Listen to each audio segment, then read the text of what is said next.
Welcome to the channel and my review of Razer's Raiju Ultimate Controller. This is compatible with Windows 10 PC, PlayStation 4 and PlayStation 4 Pro. Now I'd like to point out that this review is a self-funded review, so I've had to buy this controller myself in order to review it for the channel. Everything I tell you in this review is based on testing over the PS4 and the PS4 Pro and over the course of 60 days, so 2 months basically. So first up, I thought we'd start with the typical unboxing of the product, so I can show you, what the package looks like, what you get in the box when you open your Razer Raiju Ultimate Controller. So I've stolen my wife's nail file here. Shh, keep it quiet, I'm going to get into trouble. So that I can open this box, hopefully without ripping it in any shape or form. I do like to keep my packaging in good order.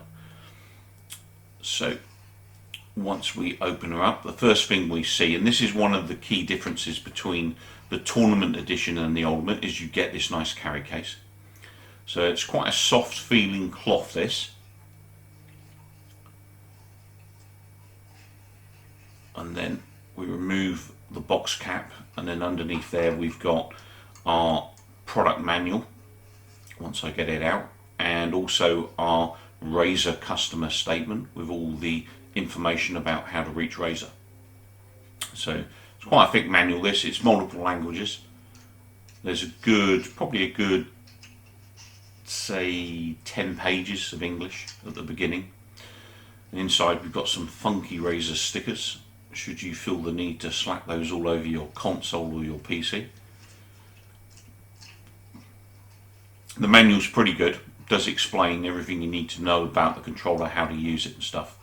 The other thing we've got in the box, obviously the charge cable, very important for this as well, because it's also your connection cable in order to allow you to play and get the most competitive use out of your Razer Raiju controller, because a wired connection will ensure you the fastest response times. So we've got the two ends of the cable here. So we've got the USB end, which is going to go into your console or your PC, and then we've got the D-type end, which is going to go into your Razer Raiju Ultimate Controller. Really well made, this cable, very, very robust. It's going to last you forever. Now we've got a nice cable tie on here, which we can use to tie up any loose parts of the cable we're not using, but if you're like me and you use the whole cable, it's 2 meters long, and I'm sitting across the entire length of my room and I can use it, and I've still got some slack. So this is the carry case for the Razer Raiju Ultimate Controller, which is obviously one of the key differences between the Tournament Edition controller and the Ultimate. You don't get a carry case with the Tournament Edition. So it's quite a smooth feeling case, quite a nice feeling case. Got a reasonable amount of strength to it, this case, feels okay. We've got kind of a sleeve at the top there for sliding stuff into if we want to.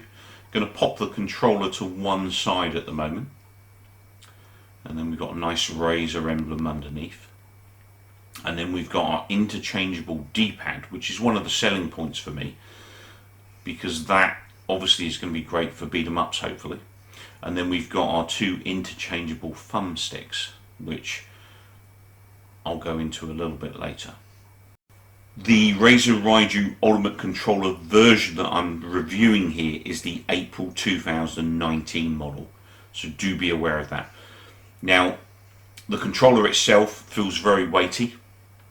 The D-pad is extremely stiff, so I'm not sure I like the feel of that. However, I will be swapping this D-pad out for the interchangeable one in that carry case.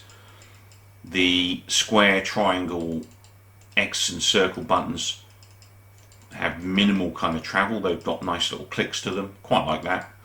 Very similar to the Tournament Edition. I really like this anodized feel and aesthetic that they've done on the Ultimate Edition. You do not get this on the Tournament Edition controller, so it is specific to the Ultimate. That's our charge point cable. The remappables are also anodized, so all of the bumpers, the triggers, and the remappables are anodized. We've got that nice kind of little bit of anodization around the D-pad, just adding that extra bit of look. We've got our configuration for how we're connecting the controller here at the bottom, so we can switch between Bluetooth, PS4, PC and USB. We've got our sliders on the bottom of the controller at the very top there. Those determine the lockout for the triggers. So setting these all the way to the outside will lock the triggers down. So what I'll do first is show you full trigger motion without lockdown, and then trigger motion with lockdown. So as you can see, real minimal movement there versus no lockdown. So back to no lockdown, all the way down. So I'd say that's somewhere between 1/3 and 1/4 of the normal travel. So it's quite a significant decrease in trigger travel. Really do like this anodized look on the controller and the feel. It just feels really nice. And we've got obviously that meshed grip under the controller, making it really comfortable to hold. The center pad actually feels a little better this time around on this version of the controller. On the tournament edition before, it felt a little bit floatier than it does on this controller. This feels a lot more similar to the PS4 controller. This D-pad though does feel really stiff, so I can't say I'm overly keen on this. Analogs feel really smooth, and again you've got that anodized look on the balls underneath, or the travel balls underneath the analogs, so it's giving it that little bit extra aesthetic look. So yeah, quite nice. Do like the feel. Same body feel as the other controller. PS button, really like tap, brings it to life. As you can see, it's now trying to talk to my PS4, which isn't going to work because I've not introduced them yet. How rude of me. So the other feature that's new on the Ultimate controller that wasn't or isn't available on a Tournament Edition controller is this button here. This is the profile indicator button. So by pressing this button, you can choose between your pre-configured profiles within the controller. Now there are 4 pre-configured profiles at time of receipt of the controller, which you can configure yourself. So these are the pre-configured options, if you like, that arrive from manufacturers. You can see in this chart. However, you can of course reconfigure these using an app that you download for either your iPhone or your Android phone. The configure button is common to the Tournament Edition and the Ultimate Edition controller, and the reason for that is it's the button that allows you to pair your Raiju controller with your mobile phone and the Razer app. Now the app is what allows you to configure your profiles. As you can see here, I've got some profiles set for no remappables, fighting games, Apex and racing. So the next button that's available on the controller is the lighting button, and this allows you to select between the various chroma lighting on the controller. So you've got the generic breathing option, you've got the immersive option which you're seeing here, you've also got reactive, which will look like there's no lights, and that's purely because I'm not using the controller. You've got spectrum cycling, you've got static, and you've got wave. Now you can actually configure the controller so there's no light at all if that is your preference. Last and by no means least is the lock button. Pressing the lock button will lock out the controller and stop you being able to accidentally make changes to the configuration of your controller. Now the reason that's important is because it is actually possible to make configurational changes to your controller without an app or a phone. You can do that simply by holding the profile button, so the button furthest left, holding at the same time as the profile button the multifunction button or the remappable button that you wish to configure together with the profile button, and then selecting the appropriate button on the controller. You'll get a vibration that will then remap that particular button within the profile that you selected. That's why there's a lockout button. To be honest, it will be pretty tough to accidentally do that, I think personally. I've never had an issue with it at all in the 60 days I've been playing, but it's there as a feature should you need it, and it's not a feature you get on the Tournament Edition controller either. I did cover this already, but just to be clear, as I had a lot of questions on my last reviews, there is the 3.5mm jack again, so this is where you're going to plug in your headset.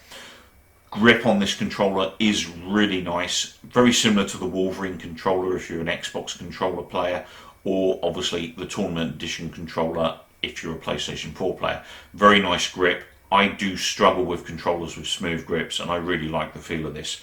The other key thing to remember with this controller is that that pad does not have a speaker, so it's not like your generic PS4 controller. You do not get sounds from it, and on top of that, you also do not get sound from the 3.5mm jack unless you're using the charge cable. If you're playing the controller over Bluetooth, you do not get sound through the headphones. Another feature key to the Ultimate Raiju is the interchangeable D-pad, and I actually really like this because this is something that originally was an issue for me with the Tournament Edition, and they've now included a full kind of 8-point D-pad for beat 'em up players like myself. So this is the 8-point D-pad, much nicer feel D-pad this. Little bit looser, it's still reasonably stiff, but not as stiff as that initial 4-point they had in there. So I definitely prefer that. Another feature currently proprietary to the Raiju Ultimate controller is interchangeable thumbsticks.